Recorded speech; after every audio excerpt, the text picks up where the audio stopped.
کہ جس کا نام سکر ہے۔ اس وادی کا ذکر اللہ تبارک و تعالی نے پارہ 29 سورہ المدثر کی آیت نمبر 42 اور 43 میں ارشاد فرمایا ہے، اور تمہیں کیا بات جہنم میں لے گئی؟ وہ بولے، ہم نماز نہ پڑھتے تھے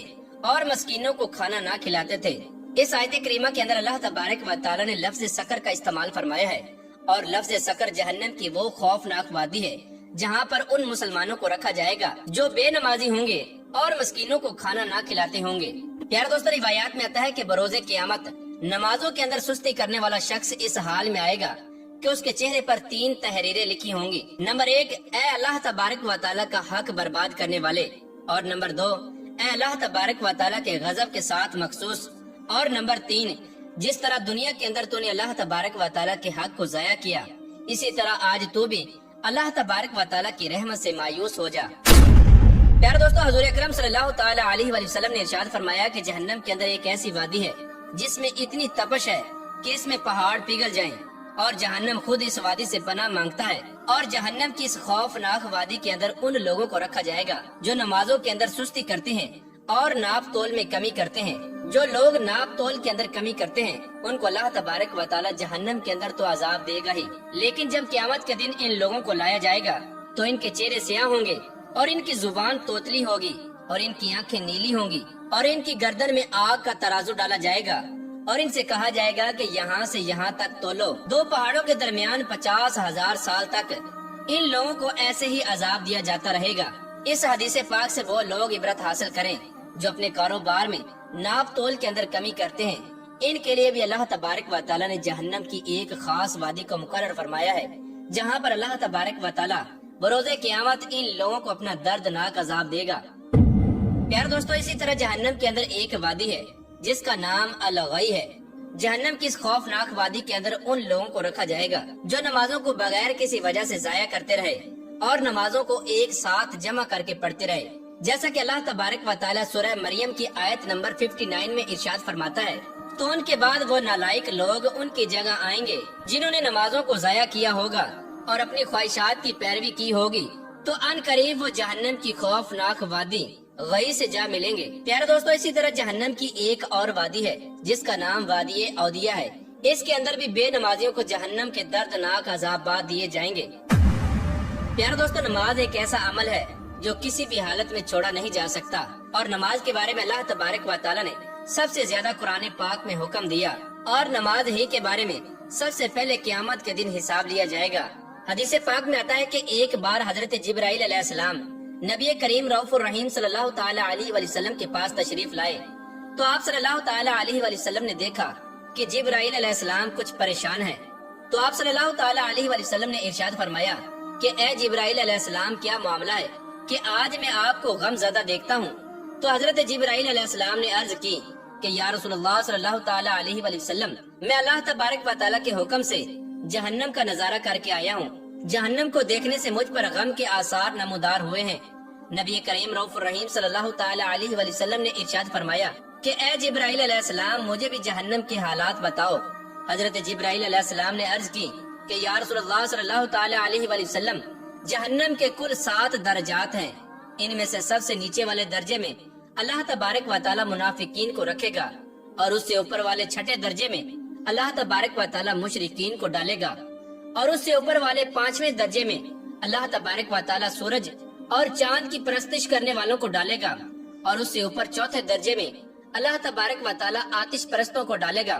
اور تیسرے درجے میں اللہ تبارک و تعالی یہودیوں کو ڈالے گا، اور دوسرے درجے میں اللہ تبارک و تعالی عیسائیوں کو ڈالے گا۔ یہ کہہ کر حضرت جبرائیل علیہ السلام خاموش ہو گئے، تو نبی کریم رؤوف الرحیم صلی اللہ تعالی علیہ وآلہ وسلم نے ارشاد فرمایا کہ اے جبرائیل علیہ السلام، خاموش کیوں ہو گئے؟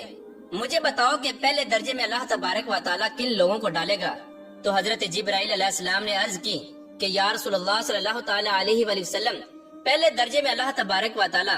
آپ کی گناہ گار امت کو ڈالے گا۔ جب نبی کریم رؤوف الرحیم صلی اللہ تعالی علیہ وآلہ وسلم نے یہ بات سنی کہ میری امت بھی جہنم میں ڈالی جائے گی، تو آپ صلی اللہ تعالی علیہ وآلہ وسلم بے حد غمگین ہوئے، اور آپ صلی اللہ تعالی علیہ وآلہ وسلم نے اللہ تبارک و تعالی کے حضور دعائیں مانگنا شروع کی۔ حضور اکرم صلی اللہ تعالی علیہ وآلہ وسلم کے 3 دن ایسے گزرے کہ حضور اکرم صلی اللہ تعالی علیہ وآلہ وسلم مسجد میں نماز کے لیے تشریف لاتے اور نماز پڑھ کے واپس حجرے میں تشریف لے جاتے اور دروازہ بند کر کے اللہ تبارک و تعالیٰ کے حضور رو رو کر دعا کرتے۔ صحابہ کرام حضور اکرم صلی اللہ تعالی علیہ وآلہ وسلم کا یہ عمل دیکھ کر حیران تھے کہ حضور اکرم صلی اللہ تعالی علیہ وآلہ وسلم پر یہ کیسی کیفیت طاری ہے کہ آپ صلی اللہ تعالی علیہ وآلہ وسلم مسجد سے حجرے تشریف لے جاتے ہیں اور گھر بھی نہیں جاتے۔ حضور اکرم صلی اللہ تعالی علیہ وآلہ وسلم کی جب اس کیفیت کو تیسرا دن ہوا تو حضرت ابو بکر صدیق رضی اللہ تعالی عنہ سے رہا نہ گیا۔ حضرت ابو بکر صدیق رضی اللہ تعالی عنہ دروازے پر تشریف لائے اور دستک دی اور سلام کیا، لیکن سلام کا جواب نہیں آیا۔ آپ روتے ہوئے حضرت سیدنا عمر فاروق رضی اللہ تعالی عنہ کے پاس آئے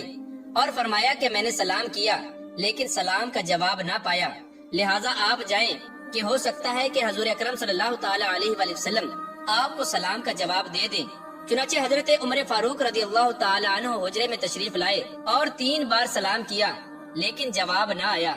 حضرت عمر رضی اللہ تعالی عنہ نے حضرت سلمان فارسی کو بھیجا لیکن پھر بھی سلام کا جواب نہ آیا۔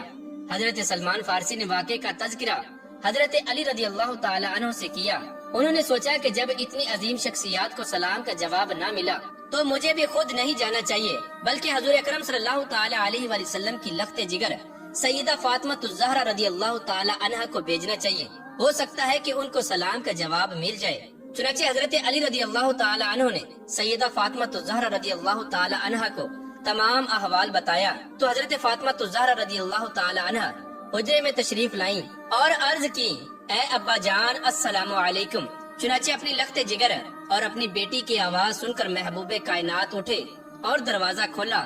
اور سلام کا جواب دیا۔ حضرت فاطمہ نے عرض کی کہ اے ابا جان یہ کیا کیفیت ہے، 3 دن سے آپ یہاں تشریف فرما ہے؟ تو نبی کریم رؤوف الرحیم صلی اللہ تعالی علیہ وآلہ وسلم نے فرمایا کہ جبرائیل علیہ السلام نے مجھے آگاہ کیا کہ جبرائیل علیہ السلام نے مجھے بتایا کہ میری امت بھی جہنم میں جائے گی۔ حضور اکرم صلی اللہ تعالی علیہ وآلہ وسلم نے ارشاد فرمایا کہ اے میری بیٹی، مجھے اپنی امت کے گناہ گار لوگوں کا غم کھائے جا رہا ہے۔ میں اپنے پروردگار سے دعائیں مانگ رہا ہوں کہ اللہ تبارک و تعالی میری گناہ گار امت کو معاف فرما دے اور جہنم سے بری کر دے۔ یہ کہہ کر آپ صلی اللہ تعالی علیہ وآلہ وسلم پھر سجدے میں چلے گئے اور رونا شروع کر دیا اور رو رو کر اللہ تبارک و تعالی کی بارگاہ میں عرض کرنے لگے، یا رب العالمین میری امت کے گناہ گار لوگوں پر رحم کر، ان کو جہنم سے آزاد کر دے۔ آپ صلی اللہ تعالی علیہ وآلہ وسلم اسی طرح رو رو کر دعا مانگ رہے تھے